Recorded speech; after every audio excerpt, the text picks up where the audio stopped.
to Beyond the Ring, a podcast that covers all things in the stock show industry from the informative to the insane. Starring Ryan Rash. Surround yourself with people whose eyes light up when they see you coming. And Dale Hummel. It is the oil company to blame for the outrageous fuel prices. Now on with the show. Welcome to Beyond the Ring. This is Dale Hummel, along with co-star Ryan Rash. Hello, hello, hello. Ryan, it's good to hear your voice. I am sitting here at the desk with a goose down jacket, and it's 73 degrees in the house. Yeah, you have problems. I do have issues, but those issues are getting a little bit better. So we're gonna plunge through this. I'm really disappointed you're not gonna have your leg amputated. Well, thank you. I'm very happy I'm not, but I don't think it got quite that bad. But I was even going to volunteer to push you around Louisville. Thank you. In the wheelchair. Yeah, I appreciate that. Very much appreciate that. I was so excited. So I do have a little bit of housekeeping. I believe from our last episode, you had made a statement, and it was an accurate statement, about being 25th in the world on education, the United States. So we had a listener, Josh, actually, and he's a principal and an educator, has been for a long time, and he agrees that we're 25th in education. But there was something that I didn't realize that he brought up, and he says that's a deplorable number. However, it's misleading because we're one of the few nations that requires our education system to educate all children. China and others only have to educate the elite.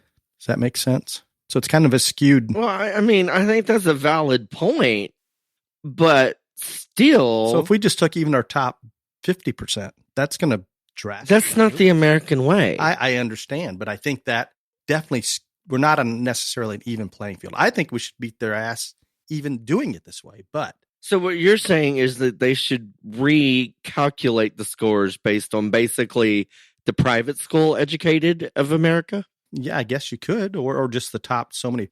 I don't know what the percentage is, for example, in China or Russia that are getting educated and actually count in the system. And I can't even imagine some of these countries reporting anything accurately. So the more I think about it, and there's no question, our education system, we could do a lot better. And I think the first thing we could do on that is get rid of the teachers union. I think that would help many, many things. And that's probably going to offend a few people, but it is what it is. So, yeah. So I just wanted to point that out because I do appreciate Josh messaging me to let me know how that actual calculation's coming into play. So, well, since Dale's been trying to save his leg, he's been busy. But anyway, I have several things to talk about. And we released to be on the circus last week, and I had a huge oversight. And I am very sorry about it. And I want to rectify that right now, which more people probably listen to this anyway. So we talked a lot about the midterms and everything, but to the people of Oklahoma, I am talking to you right now. You have to take your asses to the polls and you have to vote. And that's just all there is to it. Because Governor Stitt, I think that's how you say his name, but anyway, he's in a bad way. Yes. Right now. 5 of the largest Indian tribes turned against him and endorsed the Democrat who is, I think she's been the state school board president or something, is what she has something to do with state school board. And anyway, like Oklahoma is 48th or 49th in education in the United States, and she's been in charge. Anyway, he's like losing in the polls right now. I don't know the man personally, but I do know that he is a big, big supporter of agriculture, and he is a big, big supporter of OYE and Cattlemen's Congress. And I really, really want everybody in the state of Oklahoma that's ever even thought about showing an animal to take their ass out there and vote for him. Absolutely. And your voting day in Oklahoma, I believe, I just Googled this, is October 14th. No, November. No. That's in person at local election office. October 14th. Is that possible, Ryan? Well, October 14th happened already. Yes. I was thinking of saying November until I just reread it. And this is what are key deadlines for the November 2022 election. I can't imagine that would be correct. I'm sure early voting's already started in Oklahoma. Yes. I'll keep. Texas is one of the very last states, and we started last week. So I'm sure it's already started, but Anyway, I don't care if you... That was a registration deadline. I apologize. Oh, registration deadline. That makes a lot more sense. I don't care if you have to stand in line. So early election day. Early voting is November 8th. Ryan, you want to know what the problem with that is? What? A good percentage of the show stock community that listen to us, guess where they're going to be? Well, then they need to mail in their ballot, or they need to go early vote, or they need to do something. November 5th was a deadline on early voting. You screwed up last week. November 5th hasn't happened yet, bitch. It's October 31st. It's Halloween. Oh, so you can November 2nd through the 5th. Oh, well, this won't get released till then anyway, so I still screwed up. I messed up. Okay, it's my fault. Absentee ballots were October 24th. Voting, so that means you better vote before you go to Louisville somewhere, somehow. I don't know how, because you did miss the mail-in deadline. I don't care. Go find a way to vote. Yes, and take your neighbor and a few others. Just do it.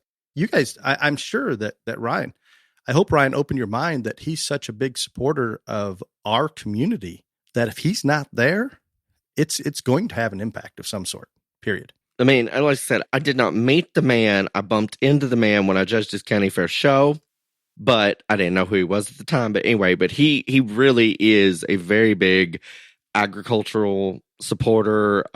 He's a big beef eater. And he has done the year of Rona. He did everything he could to keep OYE open for as long as possible. So if you live in Oklahoma, take your ass to vote. I don't care how you vote. I don't care how you do it, but please go support him for governor, because I have nothing against this other woman. I don't know anything about her. I don't care. Very, very few states in the country have a governor that is that supportive of livestock shows and youth agricultural programs and agriculture in general. And y'all about to lose one if you don't go vote, because Oklahoma is red dirt, red as the red dirt there. And y'all about to lose one. So don't let it happen. Completely agreed. You know what I'd like to hear from you? Your boyfriend, Paul. Okay. So again, this is going to get y'all all up in arms, and I don't know, but so we recorded the Beyond the Circus last week, and Clifton, our producer, texted and asked for a title and a description or whatever. And then he says, "Did we talk about Nancy Pelosi?" And I said, "I don't even think we brought her name up." And anyway, her husband had been attacked, but it was after we recorded. Long story, we were texting about this and very little information. And I just said, I think that there's something very strange about all this. But anyhow, he was attacked by a man named DePape in the home at 2:30. He got hit with a hammer, all this other stuff.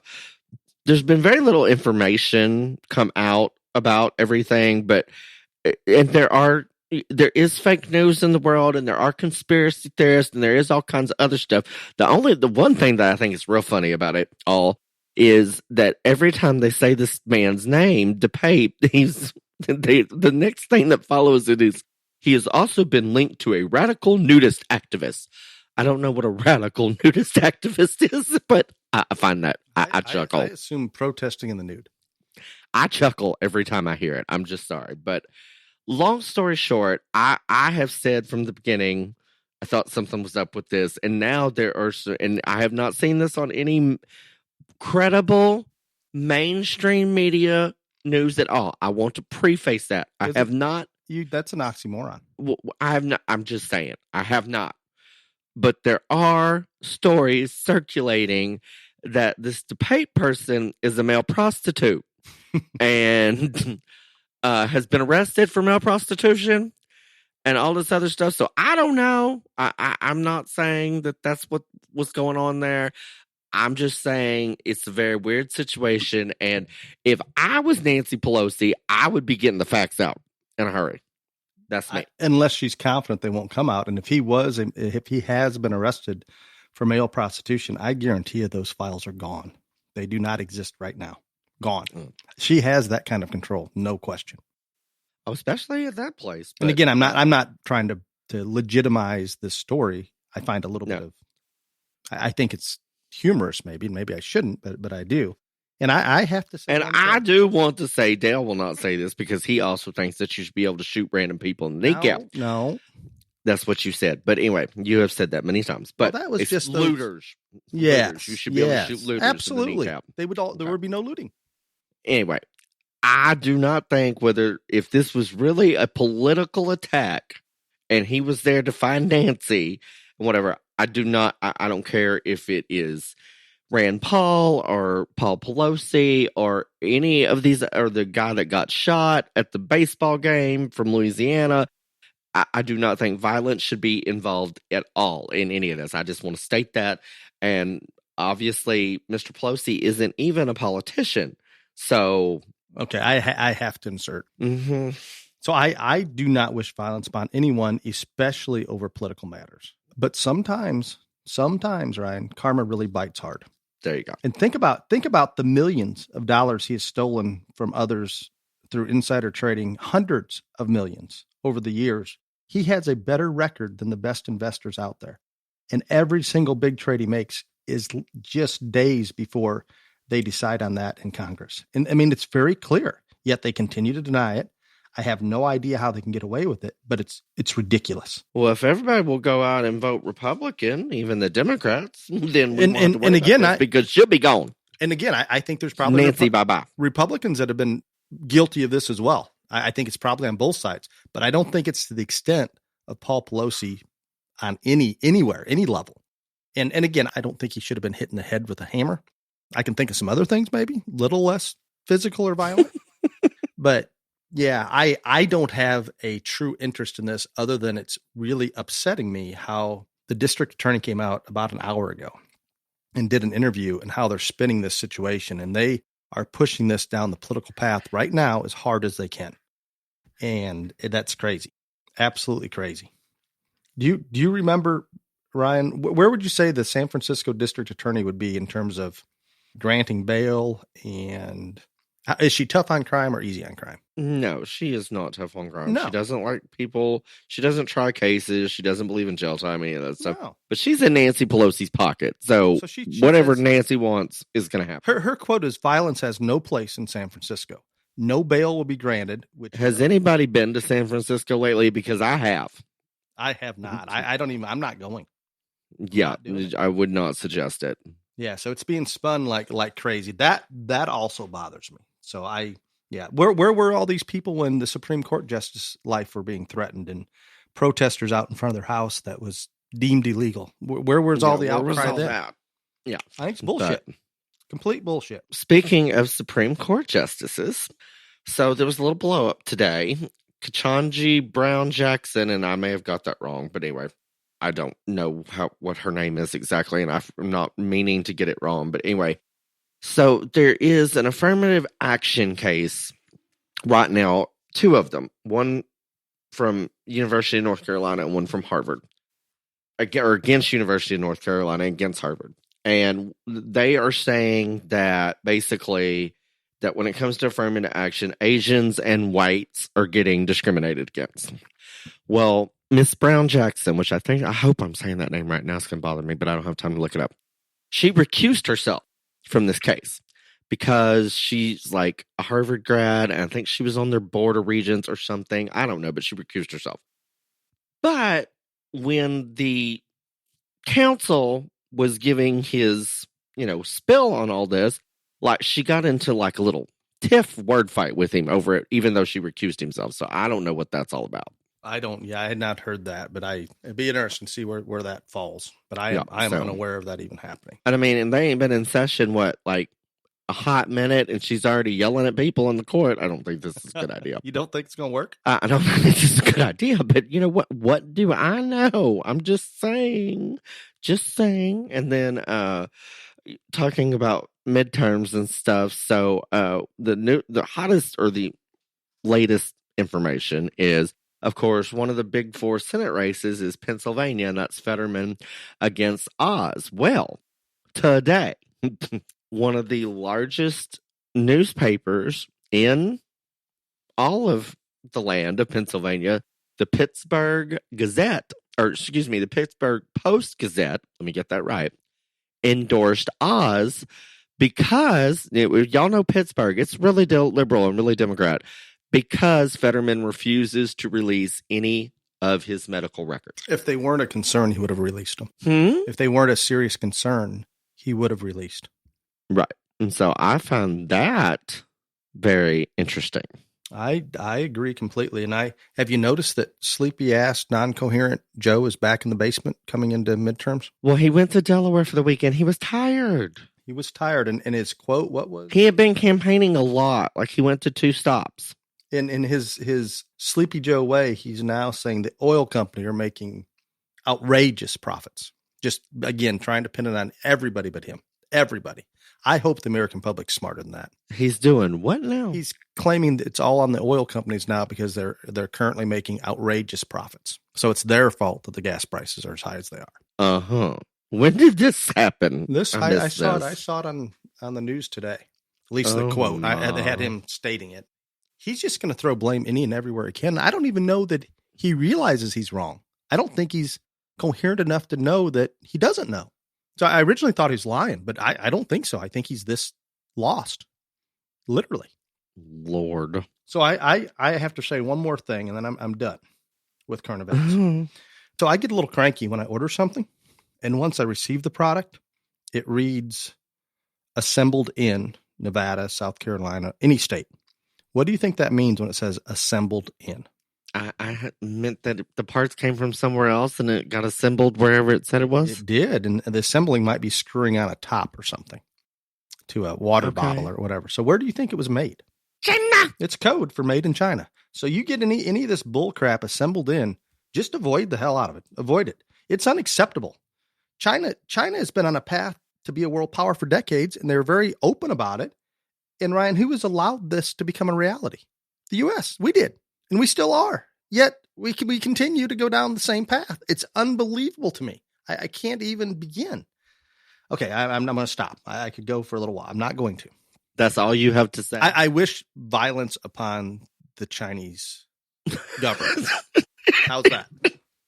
Maybe not Paul Pelosi, but I'm okay with the Chinese government. Maybe even I just probably better stop. Do you this is what you dream about at night, is the violence being released on the China of it all? I just wish something would happen to stop it, because I don't want to be, this has to turn around very quickly, and we have the power to do it by building or manufacturing critical items here in North America. And we can do that. I know it can't happen overnight, but it can happen. It helps our economy. It strangles China. That is the only solution right now. And Trump made a push with extreme tariffs and some other things to get that done. And it was going down the right path. They were strangling. So what do? They release COVID. And all of a sudden, the whole world's in shit shape like they were. And it's restarting everything. And they came out smelling very, very well, because they prepared for months before they released that and capitalized on it like no other. And nobody in the White House is trying to hold them accountable at any level. It's amazing to me, either the ignorance or how compromised our politicians are through bribes or doing business with China. I don't know what it is, but I'm clearly missing something. Mm-hmm. Do you have any more current events? I just don't even know what to think about. I can't go through a current events without mentioning China. You know this. I just don't know. The only thing that I find very interesting, because by the time this gets released, we'll be like 48 hours, no, a little longer than that, away from the midterm elections, which that's going to be a hot mess, by the way, because I'm going to be in Dothan, Alabama, and it's going to be very stressful. Very stressful. But anyway, so Joe had to go to Delaware, take a rest this weekend. But Jill was out campaigning. Midterms. But Jill was out campaigning. I was like, okay. And the weirdest thing of it all, as weird as a Republican governor in Oklahoma maybe not getting reelected, is that they have taken on this New York governor's race. And they've had Hillary out there. They've had Obama, they've had all the Bidens. You shouldn't even speak a couple of those names. I mean, like, they've had them all there. Like, they have called in every heavy hitter they know. But so I find it very strange if that woman loses. And then the one positive thing I have about current events is, and I obviously I don't know Luke Bryan. I know very little of his music, but he Governor DeSantis asked him to do a concert to raise money for hurricane relief because we just had the big storm, whatever. What was that one thing's name? I think that was the one you denied. I did not deny it. I said we had only had one hurricane throughout the whole hurricane season. Okay. And I said that New Orleans didn't get wiped off the map again this year. Okay, that's what I said. Anyhow, and so he goes and he's performing, whatever, and he calls Governor DeSantis up on stage there for a minute, and like he got this liberal backlash, just god awful backlash on it, and he basically told him to F off. We'll put it that way. Luke Bryan did on social media. So I was Very like, proud of him. I was like, cool for you, dude. Good job. This indirectly is kind of a rainbows, butterfly, unicorn part of the current events. That's good. Very good. I mean, I don't know, but I was proud. And then on to some BTRJLA information and stuff. Again, when this gets released will be the first week in November, so y'all need to go sign your kids up for 2023, or kids steal your parents' credit card, go sign yourself up for 2023. They'll forgive you. It'll be fine. Because January 1, point year starts over. Today, and by the time this is released again, this will be on social media, but I got a picture of the national champion buckles for the 16 kids that win their age division in each species on the points. They are drop dead gorgeous. I've seen a lot of buckles in my life, and I'm not saying that this is the most beautiful buckle in the world.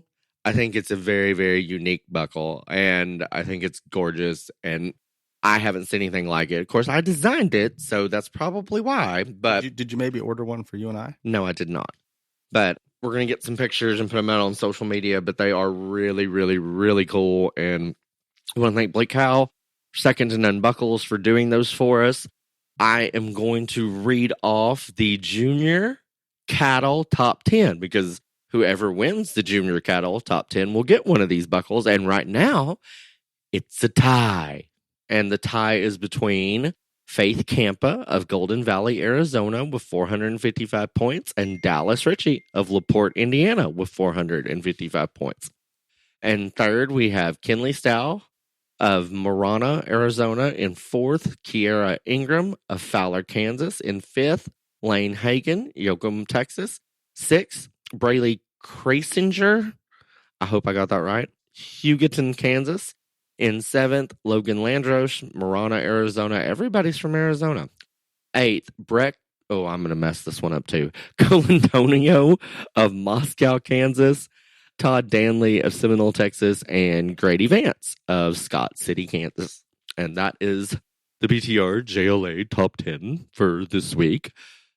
Sign your kids up for 2023. If you are a sanctioned show happening in the winter months, January, February, March, you need to go sanctioned so we can get you on the calendar, so these kids will know that your show is sanctioned so they can go to it and get points. So again, all this can be done on the website, and look forward to y'all doing that soon. Excellent, excellent, excellent. Ryan, did you know if you purchase ShowFresh H2O, you can be assured it is American made and backed by real science? And that's all it needs said about it. That is it. Those two things right there. That's all you need. That's all that matters. That's all. And the fact that it actually helps hydrate your animal because it consumes more water. This is a very simple concept. Very simple.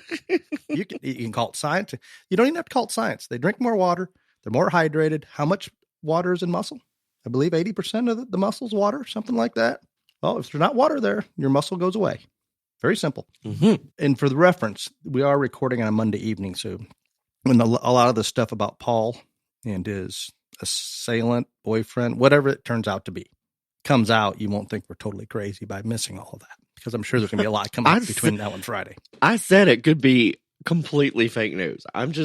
And I've not seen it on any credible news source. I just find it very interesting. I did hear it mentioned on Fox. Something not as you put it, but leaning that way, leaning a little bit. So I don't know. Okay, topic this week. Not sure what the title should be, but we're going to discuss a topic that anytime I'm around other stock show parents, this seems to come up, and it's life balance in the stock show family.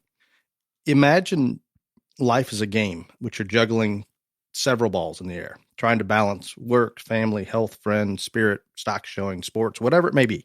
And you try to get this done, and it's physically not possible. And personally, myself, in hindsight, I've never balanced my time as I wish I would have, looking back on it. And a lot of my time was focused on building family businesses. And a lot of those things that I had to get started and off the ground required an immense amount of my time. And again, I'm here at home, working from home, so I do still get a lot of time with my kids.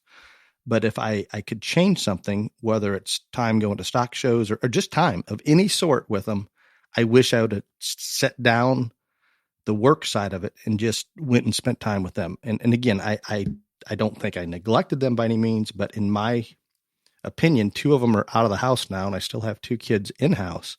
And I've tried to adapt or make some changes with that. Ryan, it's simple. We can go back to the conversations between the parents. You have kids that are showing across the country. You have kids that are involved in soccer, basketball, football, scholastic bowl, you name it, any extracurricular activity and stock shows. And I think parents have become more of taxi drivers and just hauling kids from point A to B to C and all those things. I can't say this to be a fact. If the kids and their family are doing most of the work and the kids heavily involved, I don't believe there can be a lot of other activities if you desire to be competitive at the highest level. Where are you at in that? Well, my opinion is not going to be real popular on all of this. And again, I don't have kids. I've made a conscious decision not to have kids because I think I'd be a terrible parent. But anyway, I want to agree with that. So I made that conscious decision against my mother's wishes, who was ready to pay God knows what and move heaven and earth to do elsewhere. But yeah, it didn't work. I have a very different viewpoint on this because, and it is not going to be the majority of people's viewpoint, and that's fine. But I'm just going to tell you how I look at things. And I have looked at things like this way my whole life. I mean, like from the time I can remember being able to remember my thoughts. I have just never understood the concept of doing something if you did not do it very, very well. And because of that, like, I'm going to use an example. I know a lot of people that suck at playing golf, but they still love to play golf. I can't wrap my head around that. Do you understand what I'm saying, Dale? Like, I just... Well, I would be an example. I'm not very good at playing golf, but I and this is terrible, and I understand it's different for everybody, but because I can't succeed at it, I don't want to do it. That sounds terrible, but it's the truth. I don't think it sounds terrible at all. I think it makes total sense and it's completely spot on and all this stuff. But like, I mean, I know that I am in the minority on this, but I do not understand how people could enjoy something that they're not very good at. And just my whole life, I think I've had for my genetics and environment, I think I'm remarkably sane, even though I know I am full-blown crazy. But I think that I have a really good grasp on what my strengths are and what my weaknesses are. And I've had that grasp my whole life, I think. I knew that I was never going to be a professional football player or a college football. Sports was not something. I mean, yeah, could I have made the team? Could I, whatever, all that stuff? Sure. But it was never going to be anything that I succeeded at. And so I made the conscious decision that I knew that I could succeed at livestock shows and succeed at them extremely well. And so that was always going to be the focus and the priority. Now, I am not saying that I didn't do anything else. I did one-act play. I did prose and poetry. I did public speaking competitions. I played tennis. I did other things, lots of other things. I was elected to every president of every club in Crockett High School history, probably. But at the same time, if there was ever a conflict and a decision had to be made or something had to be given up, there was never a question for me. It was going to be that stock shows and the show string was the priority. And no one had to tell me that. No one had to say, we have to. I said that. That was me. This is what's going to happen. And John Min, God rest his soul, he sent me down. He's like, because Randy did not like, he didn't hate stock showing, but he didn't love stock showing either. And so Randy wanted to do all these other things and save the world and God knows. But anyway, John just sent me down one time. He says, I want you to understand that I really appreciate that your outlook on this, because the amount of money that we are putting in to your stock show program is way more than any football player or, things like that. And he says, and I'm fine doing that. I want to do it because I want to, but like, you're given 1,000%. And that's why I'm giving you everything that you need. And so I have a real different outlook on it. And I mean, I'm sure we'll talk about it further. And I know that's not going to everybody, because everybody wants their kid involved in everything. And I know kids want to do as much as they can. I just was not that person. I did lots of other things. I didn't, but there was never a question in my mind one time. For example, like, I had to make a choice my junior in high school. I was the star role in the one act play, had been rehearsing for 3 months, and there was a one act play practice on the night that we had to go to San Angelo to show steers the next morning at 8 a.m. And I had to miss it. And the drama teacher and coach told me that if I missed it, she was pulling me from the part. And I said, then you better get your backup, your understudy ready, because I'm going to the cow show. How could I imagine what the answer was going to be? I wasn't in one act play that year. And it's fine. Yep. And that's a decision that you made, and you were making decisions as a child, probably a little younger than most in terms of just, here's what you want, and very vocal about it, I'm assuming. Oh, very. And luckily, John Ben listened. I don't know that your mother did, but.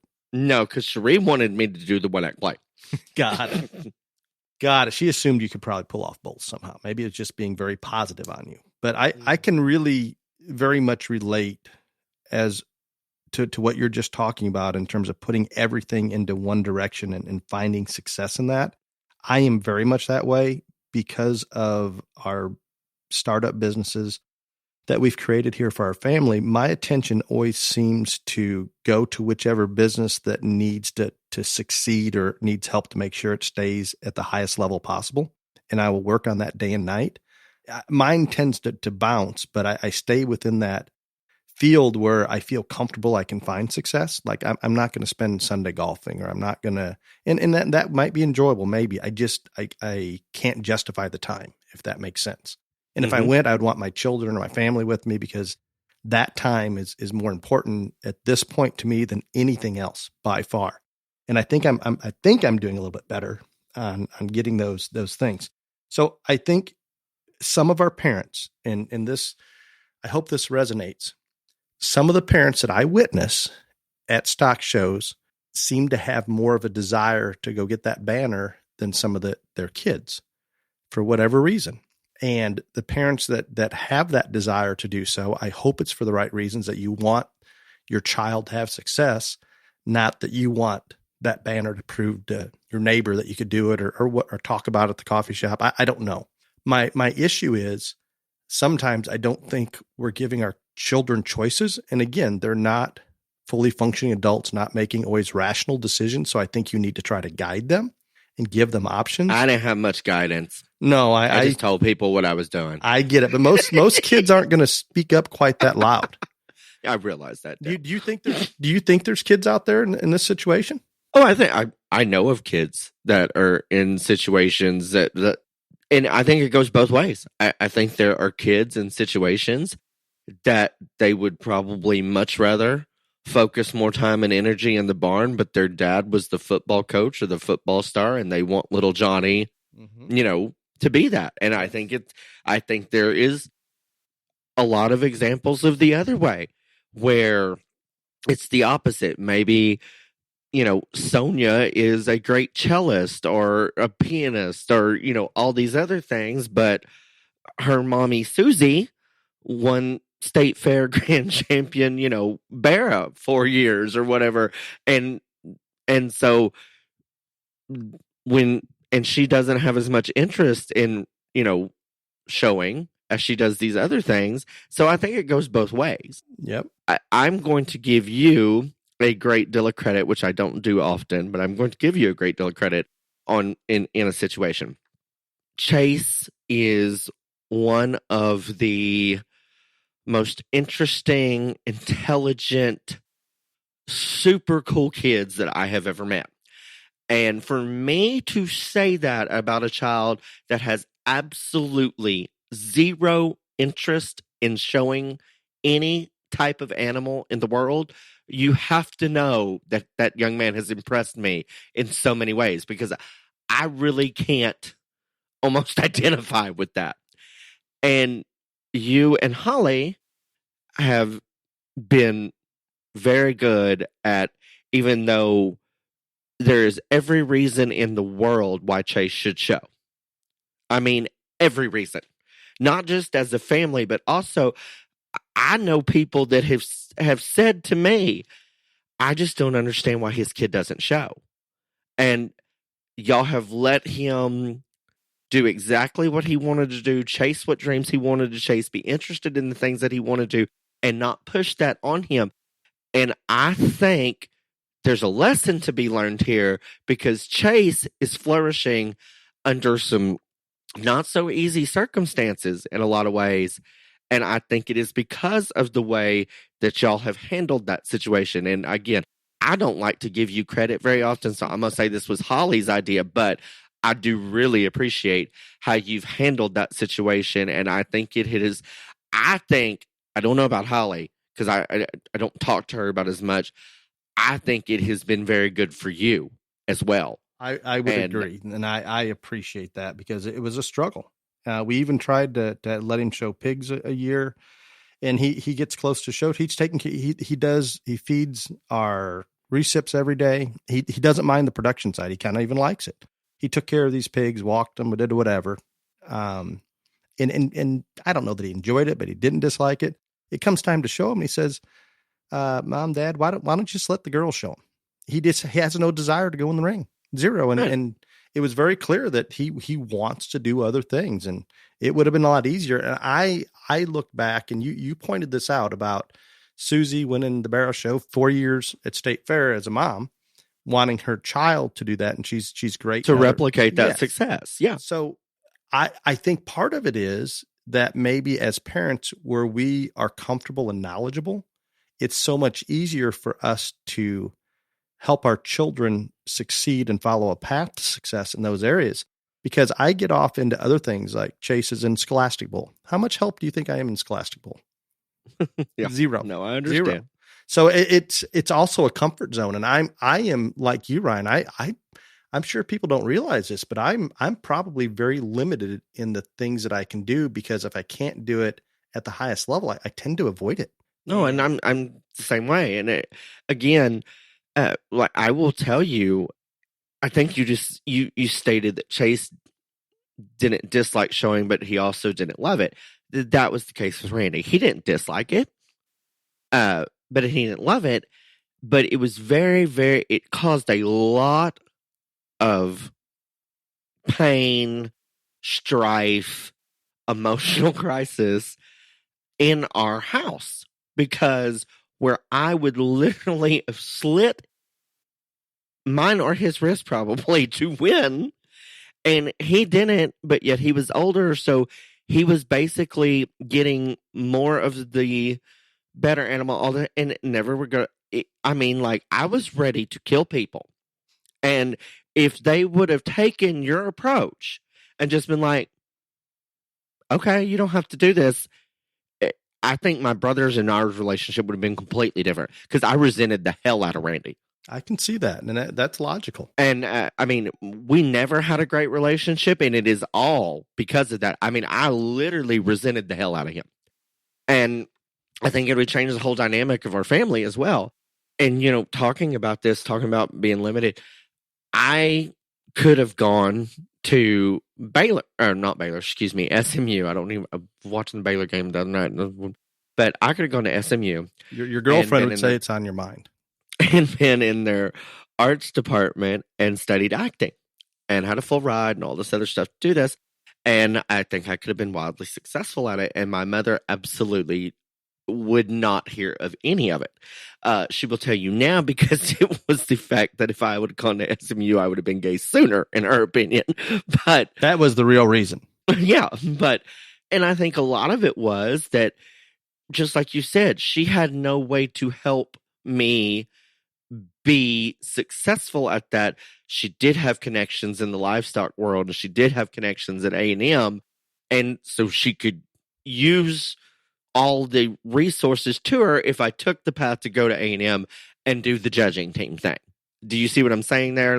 So absolutely, it makes perfect sense. It absolutely does. I see both sides of this, and I do think, and I've mentioned this on this podcast before in different things, and I am not a parent, so I can't speak for parents. And again, as I said, I think I would be a terrible one, but I wonder, because like you said, Dale, I don't think many kids, even to this day, even though they have so many more advantages or way more advanced, whatever, I don't think that there will probably ever be many kids as outspoken as I was as a small child, a young adult, teenager, whatever you want to call it. And I wonder how many parents are actually sitting down with the kids and saying, what do you want to do? Obviously, we can't do it all. What do you want to do? Like, I don't know. I mean, does that happen? I'm not judging. I just don't know if those conversations happen. Is what I think most adults would say they are, but because of just life and the kids observing their parents, I don't know if they're always getting the exact answer, and some probably aren't even asking. I want to use an example, and this may sound crazy. When my children were much, much younger, I used to take time to gather my 4 children up in what we referred to as a family circle, and each of us would voice what was the best and worst part of our day. I drifted away from this several years ago, but sitting down to do this. This would have been a terrible idea at my house. Terrible. You're right. Absolutely god-awful. I think that simple activity, and for some reason, the kids were young. They looked forward to it. And just thinking about what was their best part of the day or what was their worst part. And I'm telling you, that did more for me to understand each one of them so much better than anything I observed or anything, because sometimes it would go a totally different direction than what I would have assumed. And that allowed me to better lead them in the direction that they were interested in. So I don't know, but I do see how that could be very beneficial if you're a parent. I think sure it would have been an absolutely nightmare if you were the parent of Ryan Rash. But I think most kids would be great. No, that was very good. But it's something that you've got to prioritize, and we just need to be realistic. If the child is putting in 50% even of the work with those animals, you cannot be nationally competitive and divide your time up that much. It is not possible. And that is something that, again, I think you literally just hit the nail on the head right there. But the thing that bothers me is you will, and again, I talked about this during the Houston Stock Show. There was a family that came up and was basically talking trash about this kid who wins. And here's the thing.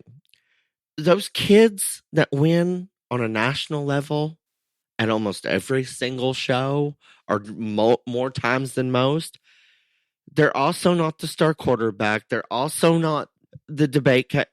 That is their sport right there in that arena. I was that kid. That was my sport. But yet people get mad when JoJo is the head cheerleader and, debate captain or, science club president and on and on basketball second string. And then they go to the Houston Stock Show and their sheep only makes the sale and doesn't win. And they're mad. Well, that kid shouldn't get to win them all. That's bullshit. If that's going to be your sport and you're going to put all your time, effort, and your energy, and it goes beyond that kid, it's also that family. When you're not split between things and we all focus on this deal, you're going to win more. Yeah, absolutely. I mean, and when I get angry, is when I hear that type of stuff. This is a family that's dedicated everything to making their kids as successful as they can be, and this is their sport, and then yet people don't like it. And it just is. That's just how it is. And if you can't see that and you can't understand or comprehend that, then I don't know if you'll be successful in anything, to be just perfectly honest.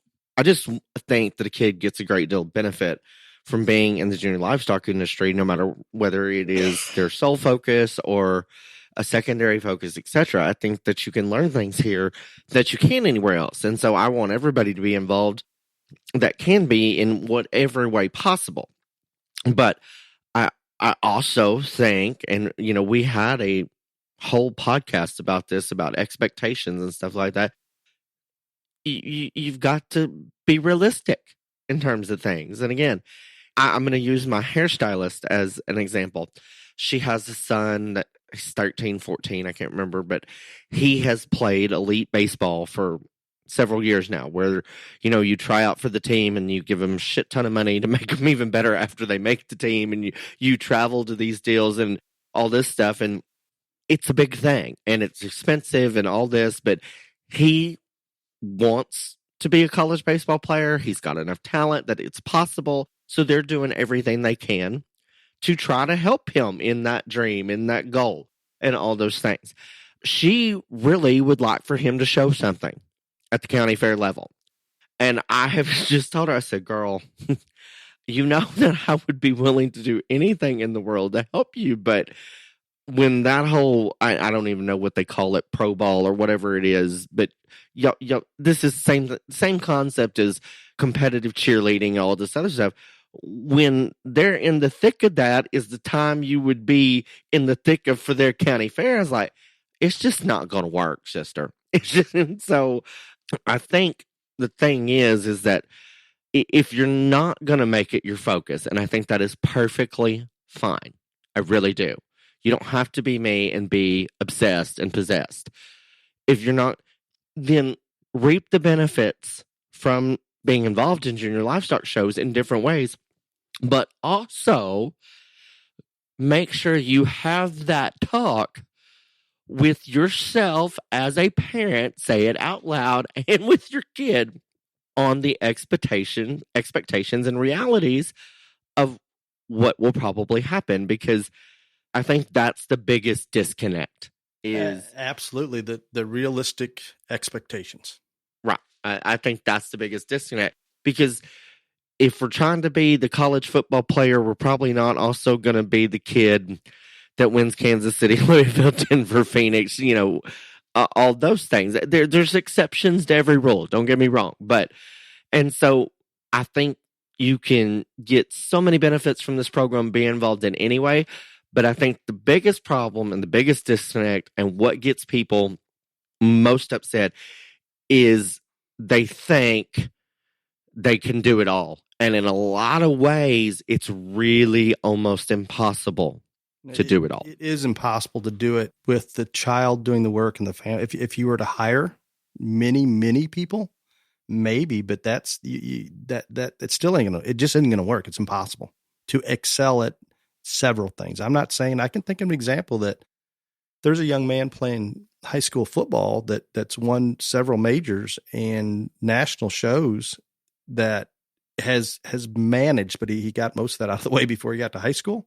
But it can happen, but it's almost impossible, guys. Like I said, there's exceptions to every rule. I'm not saying this is black and white. Yeah, but I mean, that's the only one I can think of. But this is kind of off topic, but it's really not. And again, this is not going to be very popular, but I'm going to say it anyway. I'm really getting tired of seeing all the posts on social media or hearing all the stuff that their kid works the hardest and this other kid doesn't and whatever, all this other, like, first off, I'm going to say this.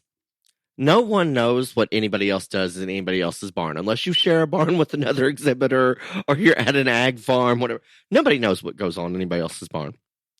And so I'm not saying that your kid is not exceptionally hardworking and that you and a family are not exceptionally hardworking. But you also don't know what the other person down the road or in the other part of the state, they're probably really hardworking too. And again, it goes back to that deal that, like, if it doesn't work out and we don't get what we want, then there's no reason to diminish someone else's success. And I think that's kind of a trend right now. And then the other thing, people talk about people who have professional people hired and all this other stuff. I have made no bones about it.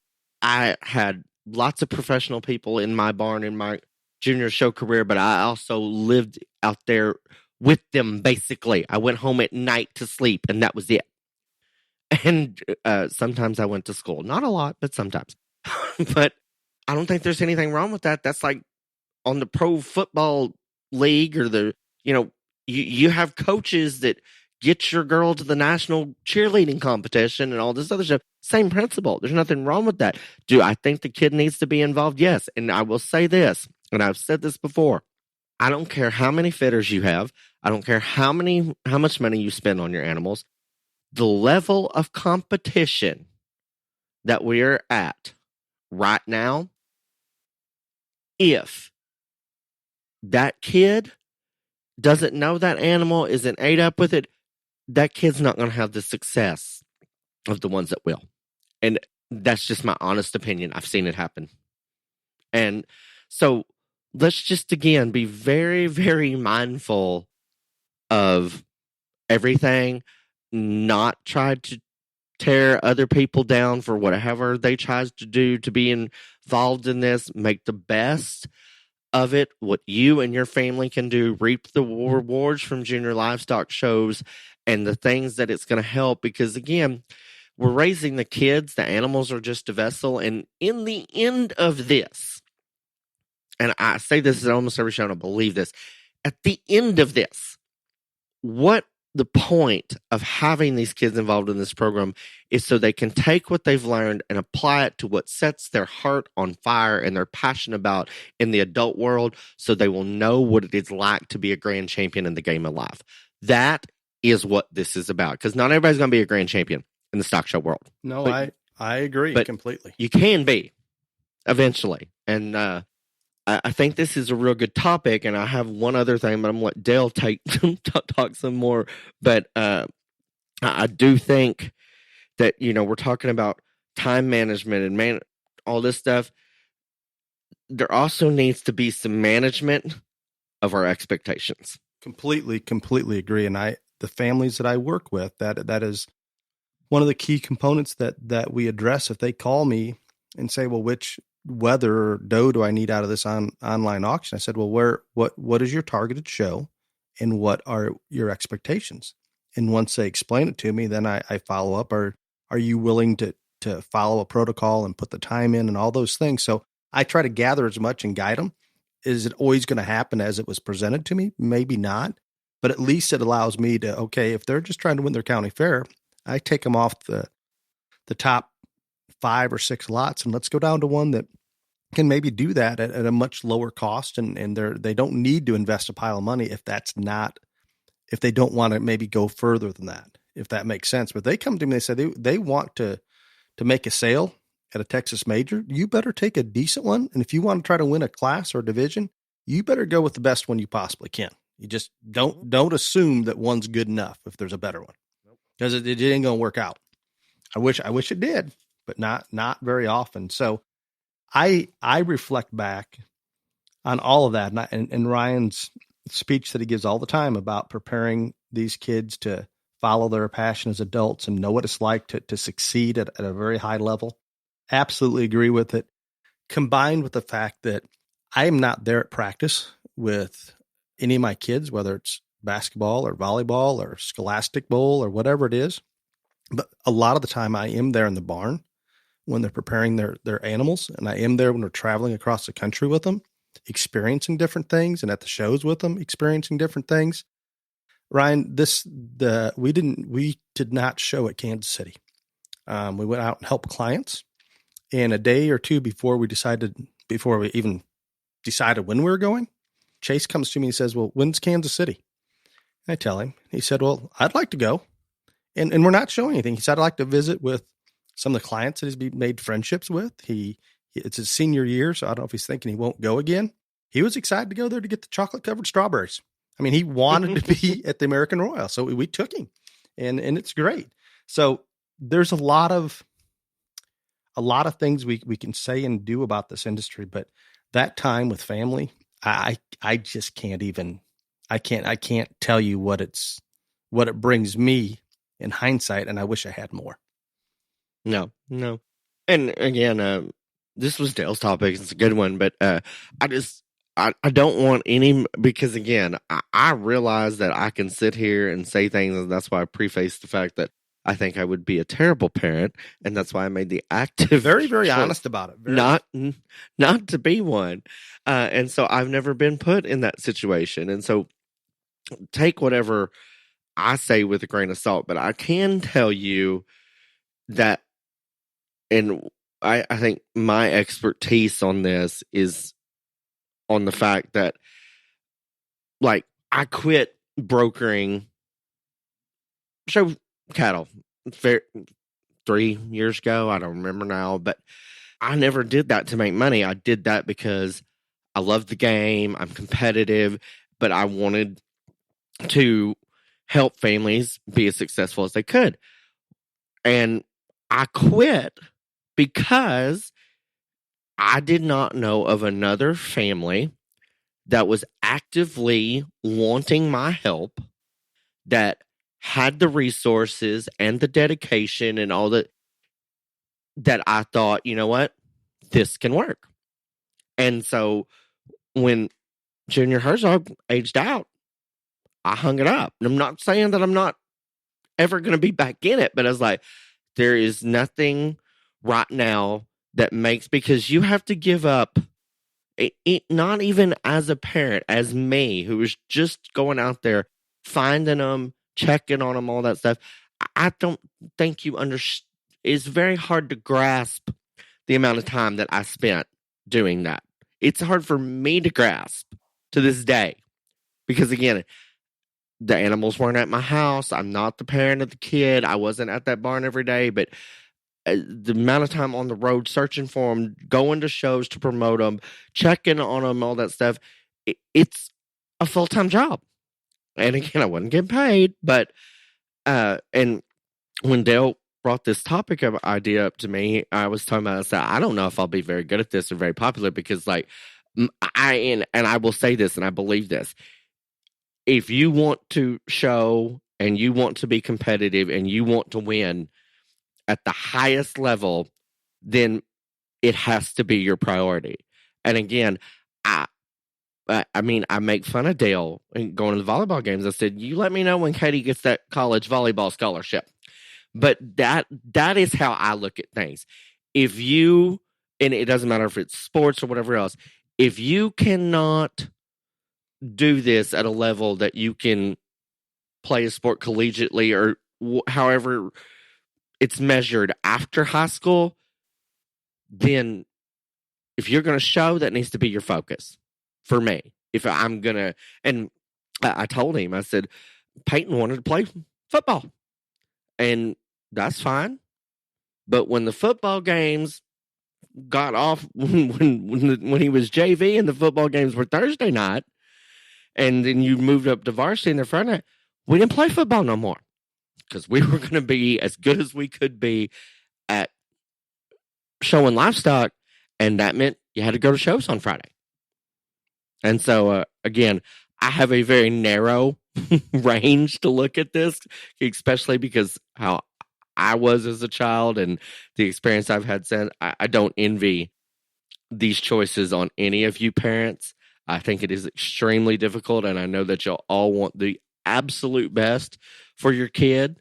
And so I'm sure it is god-awful tough, and I don't envy y'all at all at that. But hopefully, by having this discussion, if nothing else, you will have this discussion in your own homes with your own kids. That is the hope. And Ryan, your situation as a child and your mentality, and then your ability to go broker and handpick the families that you want to work with, followed by the success that they have, that's just another point that absolutely proves you have to make it the priority if you want. Now, if you just want to make a sale, maybe not, you don't have to make it quite that far.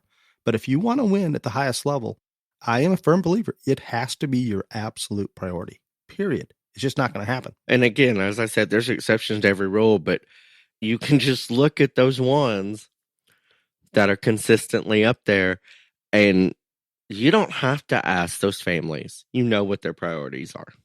Agreed.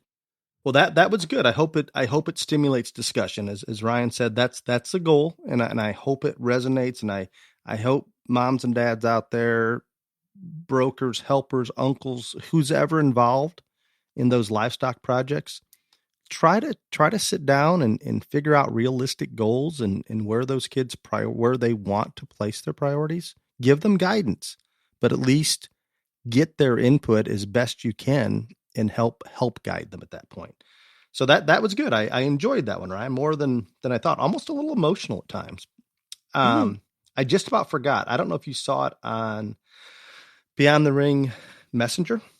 Did you catch the picture of the Halloween costume contest? Oh, the little boy that dressed up as me and you were the pig. With the black vest on the pig. Yeah. I thought that was hilarious.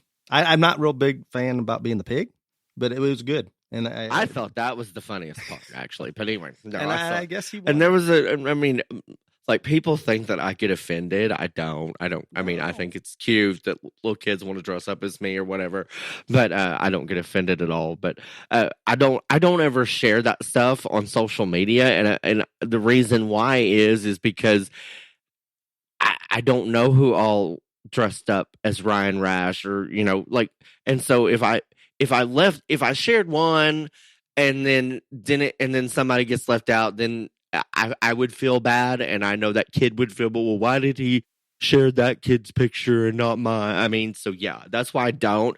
I'm very flattered. I think it's cool. I think it's funny. But yeah, that's the reason why. Agreed completely. I guess it's time. Ugh. The first question. Can we talk about midterms again instead of question and answer? I'm done with midterms. I'm done. No. We're not done with midterms. I want everybody to get out and vote, and that's it. That's all I can do, and I'm done. Jesus. Parker sends us a question. Dale and Ryan, love listening to the podcast. On a recent road trip, I got caught up on the podcast and heard in the structure podcast that cattle people quantify structure by replacing feet in the same hole, by them placing their feet in the same, covering their track. I think covering the track. About. Is it just me, or is that a bad way to quantify cattle structure nowadays due to the fact that cattle are becoming more moderate in their height and longer in terms of their spine? I think if they cover their track, they're obviously taking a longer stride than if they're not. That means they're more flexible. Yeah. See, I don't know. I've had people, not many, but some people say, well, this one's so long bodied it can't cover its track. I find that very, I'm kind of, yeah, I'm not buying into it. No. Again, I don't, and that's not the only thing that I look for in soundness, because again, you can have one, I'll bring Dale into this, you can have an animal, a show animal or some other type of animal, which we don't even talk about those, that can literally, they can probably reach up above where their front foot placed down, but they may be so narrow in their range of motion that I don't think that is sound. Dale sent me a video of some stupid little potbelly pig that can jump over walls. It was not a potbelly. I don't know what it was. Whatever, that can jump over walls, and that's great. A little pig jumping over 5-foot walls. Okay, that's great, Dale. Did you see how the pig actually walked when it was on the ground at the end of the video? That is not what I consider sound. That's where I want to go with this. I think our perception of soundness in the show ring. This is going to go back to the freaking commercial versus. No, not even that. Not even that. You talked about, and and I appreciate how you evaluate sound. I think you're far, far closer than 99% of the population, in my opinion. And that doesn't mean I'm right. Okay, when we can make those joints, their pasterns, their knee, their spine, their hip, their hock, all those things flexible and actually truly have motion, that animal can keep its top line, its head, not even hardly any movement in the upper part of the body, and all of the flex is coming through the legs and the lower part of the body. And those, if you look at those great racehorses out there, that those jockeys or those the top line of those horses, they're not hardly moving, but they're incredibly flexible at the ground. This is going to go way out. And I used to give this talk when I was teaching animal science and evaluation, and we can't even apply it because it's going to screw everything up with what we've done for many years in the show ring. Every wild animal out there, whether it be a predator, whether it be prey, whatever it is, most of them, not all, if they're not giants, they all have to be very agile and functional on their feet and legs. And bone size has nothing to do with it. Where they're at in terms of setting down on that hock, we have to make them far more sickle hock than what we like in the show ring. We have to make them more flexible, period. And I just don't think that when I look at you and I agree, an animal that takes the least effort to get from point A to B is functionally sound, correct? I think there's a lot to be said about that. I don't know if that's the only criteria, but I think there's a lot to be said in that. Yes. If it's a struggle, then my thoughts are there's pain or there's discomfort. There's something coming around. So this is a hard one for me. I just think that when we want to make, why did we? And I know we're there and I appreciate it and I follow it to a certain degree, but having to make animals perfectly straight in their top line and perfectly level in their hip and push that tail head all the way down and borderline straight legged behind, and then still want them to get out and flex and we're creating something through selection pressure that it's not conducive and packing so much width, the structure and mass into them.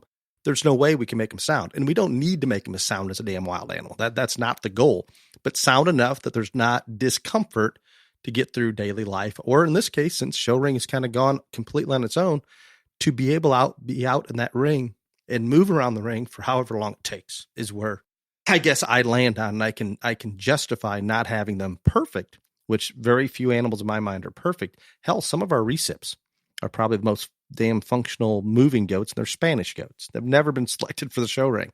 And those things are they glide. There's no issues.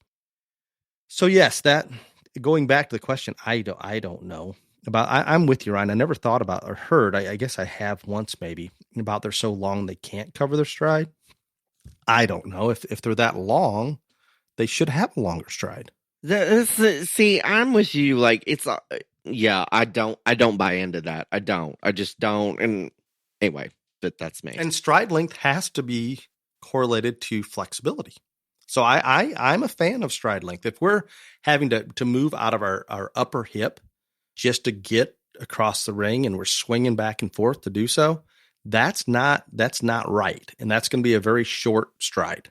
So I'm a proponent of longer stride, the better, as one of the indicators, I guess. Yeah, I'm just going to end this question on that. So like the only thing that I can come up with to like try to give a visual is you don't see cattle in the show ring that are built like weenie dogs, where their bodies are super, super, super long, like abnormally longer than the rest of them. So yeah, until we start showing ones that look like that, I'm not buying into this. Maybe I need to watch how a weenie dog moves. You don't. Okay, it's not good. It's kind of you may be right. It may. We've definitely put selection pressure against anything in all of our dog species. We've these Frenchie dogs that my wife has in the UK. They're not even allowed to breed them. We've made them so dysfunctional. It's a train wreck, complete train wreck. Almost feel sorry for those little things. Okay, the next one's from Jeannie. Junior shows are increasingly being sponsored by nonprofit groups or individuals that are no longer state or county shows. Why not add a pro and a non-pro competition, separating the individuals who are paid to manage and groom calves from the ones who don't? The horse industry has done this successfully for years. The concept could expand to include adults. What 20-year-old who is aged out of junior competition wouldn't love to show market animals in an adult competition? I'm kind of lost on this question. I think we have open shows. We do up here. We don't have market open shows, but we have open shows. Yeah. So I think she's wanting two divisions. I'm not real familiar with the horse world. I know I can relate it to like motocross. You declare yourself as a rider, which is very novice, or a B that's a C rider that's novice, a B that's a little better, than A that's really good. And you are the one that declares that. Well, guess what, Ryan? don't you think most of those guys are probably going to declare just one notch lower than where they truly believe they are? Yeah, that's like cheating on your golf handicap or whatever. Yeah, Exactly. Yeah. And and maybe it does. If it works in the horse world, maybe. But I fear that there's going to have to be something else that regulates, I guess, which one. How do you determine who's a professional and who's not? That's where I'm at. And I guess the whole thing. First off, like a lot. I mean, I'm not saying I don't know what the exact age rules are at Kansas City, Louisville, Phoenix, Denver, whatever, but I think you can show to a lot of those at least 21, depending on where your birth date is. Kansas City, Louisville, and Arizona, I believe, are all 21. And so, secondly, I think that probably the reason there's not open, there are open cattle shows, there are open pig shows, there are open sheep, goat shows, whatever, all that stuff. For breeding animals, I don't think there's for market animals because, again, what are you going to do with it afterwards? The reason that if you want to stay involved, you want to stay showing, you go in the breeding deal, basically, in my opinion, is you can start a herd, you can do whatever, all this other stuff. What are you going to do with this 1,400-pound steer at the end of whatever? Because there's not ever going to be a market to buy a 42-year-old's market steer. I mean, the people that buy in these auctions and support these junior youth, they're doing it because they're youth and they're kids. I don't know anybody that's going to want to buy some 40-year-old person's market goat. I have to argue with this, and I have an example. Oh, God. I don't like this example. I'm very opposed to this example. So at the Illinois State Fair, and we know Ryan's feelings towards the Illinois State Y'all have an open show, but it's basically the kids. Yeah, we do have open market shows, and it is the kids, and they don't get sold. They get a banner. Right. Nobody's there buying animals. But that's not even the example I'm going to. In the sale of champions, guess what they spend 30, 40, 50 minutes before they even get to livestock selling? What? Ice cream, yogurt, milk, cheese, bacon. And these are like Prairie Farms, one of the big pig processors, corporations that are submitting samples. And they sell those damn things. And they sell it before any of the champion livestock. Well, and I get very, very angry. Look, anybody that wants to start a professional or an open market show series and y'all find up the money to give at the end or whatever and all this other stuff, I will be the first one to be at your show because I'd like to whip all y'all's asses again. Be honest. But I'm just saying, so if y'all can get it done, let's go for it. Somebody would like to show up and whoop your ass. Yeah, I know, but I bet there's a long list. I bet there is. I'm sure there is a long list, and I think it'd be great fun them trying. But next, okay. Hello. First off, thank you so much for the podcast. I look forward to it every week. My question is about skin issues such as fungus and staph. It really seems to be going around in the goats. What is the best prevention and cure for these skin problems? And after an animal has it, do you think their skin and hair ever gets back to show condition? Lord, you have come to the right man. Dale Hummel, take it away. No, you can assist on this. It's terrible. I don't know why. I do know why. This is Dale's moment right here. This is the moment he has been waiting for his whole life on question and answer. I think it can help people if they just think logically about it. It's worse now than it's ever been. I'm not 100% sure what. I will agree with you. As many shows as I judge, I see more. Yeah. And up here, you got a little spot. They're usually kicking you out, and good luck not having one. So we have very little to none the past few years. And part of it is we have not gone to as many shows, and we leave. That's because you have goats and your cattle don't have ringworm. We forgot about that, didn't we? Did I talk about that in the myth thing? No, we didn't talk about it, but I thought I'd bring it up. Yes, that is out there, right? Yes. But if you have a goat, it prevents cattle. Guys, yeah. We have hundreds of goats, and the cattle are right beside them. And I promise you, we have ringworm every year, period. We forgot to mention that on the Hocus Pocus Miz episode, and we both forgot about it, so that's why I bring it up. But back to this current question. So I think there's more staph in the environment for some reason. I don't see nearly as much ringworm maybe as I did because staph has really overtaken things.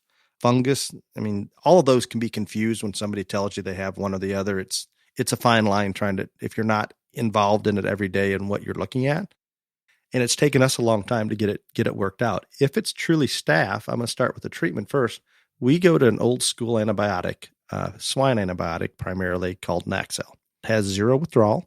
And if we put them on a 7-day or more regimen, which is a lot, I'm not saying it's a foolproof cure, but it will usually help significantly. On top of that, in my opinion, the best way to avoid it, I know some of you want to show all the time, you can't wash those bodies. I mean, wash before you go into the show ring. And if you can avoid using soap and still get them clean, absolutely. And never use a strong soap like Dawn or something that's a degreaser, because what's that doing? It's taking all the oil taking out of the natural oils hair. out of the skins and the hairs. I'm convinced that is the barrier that prevents these animals from getting staph. And there's no question in my mind on that. So we will not wash there, but we'll rinse legs and condition legs with human shampoo that it's very, very gentle. We use nothing harsh whatsoever. And I go to Walmart and get it for like 99 cents a bottle, right? It's great. Just great. So that is where I'm at. Avoid drying out the skin and hair. Leave the hair a little bit longer. I know it may not be ideal. And Ryan, I see it more in Texas. They'll go to these shows and not clip them tight. And I'm sure this is the reason for it, because they don't want to fight that. Drives me crazy. But if you're in their shoes and you want to show at a bigger show yet, if you're going to go, I'm in favor of that. I don't know where all the judges go. I'm probably better about it because I understand what their thought process is. I understand what they're doing too. I just think that you should have 2 show strings like I did. No, I'm joking, people. I'm joking. I really does that. If it is, I get them leaving it longer so you don't have that. The things that drive me crazy as a judge is when it's like super shaggy wool or unevenly clipped, or stuff like that. That bothers me. But no, I get exactly what you're saying. And if I only had limited number of sheep or goats, I would do the exact same thing. You either have to stay home or do that. Right. Yeah. No, I agree. So I want to use an example. The first couple of years we showed goats, can you imagine how paranoid I was of ringworm and fungi, all of these things, Ryan? I'm surprised that you were alive. So I knew nothing about it. 0. Craig knew nothing. Holly, none of us knew anything. So what I would do is, before obviously we'd wash quite a bit like we would cattle, and even used shampoo almost every time we put them on the stand to wash. So we did all that, kept them immaculately clean. Once we got to the show, go through the show, disinfect them with a sulfur. I don't even remember what it was. I think it was even some type of herbicide. I mean, there were several of them that were very strong, and they probably would damage a ringworm. It's likely they would prevent some of that or beat it down a little bit. And then once we got home, as soon as we got off the trailer, we washed them again. We disinfected everything, the trailer, to an overkill, where if we went to a little jackpot show, it was a 24-hour event because of all the extra we did to try to avoid that. And guess what? 2 years we had the most of it. Mm-hmm. I dried that skin and hair out like no tomorrow. And I mean, there could be no visible staph or ringworm at that show, and we would get it because that skin was so dry. Then we went to almost doing no washing and leaving a little more hair. I'm not saying we don't ever get it, but for as many goats that are on this place, very, very seldom anymore. And I believe it's all about the oils. You forgot to answer the second part of his question, though. What was? Oh, if it ever comes back. Yeah. Do you think the skin will ever be the same after it's happened? You've seen a lot of them that they're still bare patches, and their hide, it gets a lot better. And if it's not real serious, like if it's a patch of ringworm, that comes back. But if it's a serious staph infection, that gets pretty bad for a while. I'm going to say that skin is always going to be a little bit off and never going to be able to hydrate and have that perfect touch. Or maybe again, I think it is one of those things that if you catch it early and whatever, then then you might be okay. But yeah, if you're not like on it right away, then you're probably never going to have what Dell said. Like, and it's going to be noticeable. And is the thing. Good, bad, or indifferent, whether you're going to say you're going to try to look around it, it's distracting. No, yeah. No, I mean, I do, but I have seen examples of sheep that or goats or whatever, name cattle even, that maybe had a ringworm or two or whatever. A staph may be different, but I had a ringworm or two that You caught it early enough, and there's no way. I think you even can on, notice. on cattle, a lot of time they don't seem to be as concerned about it. In general, I mean, everybody wants to avoid it. Wears me out. Yeah, wears me out. But to me, and we've had ringworm in every calf we've shown when we've got them in, and we treat it. But it a month or so later, never got serious. You couldn't even tell it was there. So it never got real bad. But absolutely on ringworm, I think you can recover from that without too much trouble. No. Well, Ryan, that was a little longer than I anticipated. Yeah, you told me it was going to be 5 minutes. Well, I told you. It was your topic. Yeah. Well, thank you very, very much for tuning in each and every week. We do appreciate If you're in Oklahoma, go take your asses to vote for the governor. I want everybody, any state. I don't care if you're in Texas or the most conservative state. Go vote. Just do it. You have to do it. Period. Even like Illinois, my vote's not going to probably amount to anything, but by God, I'm going. I just am. And let's hope. With that, be safe until next week. Y'all come back now again, you hear? And go vote.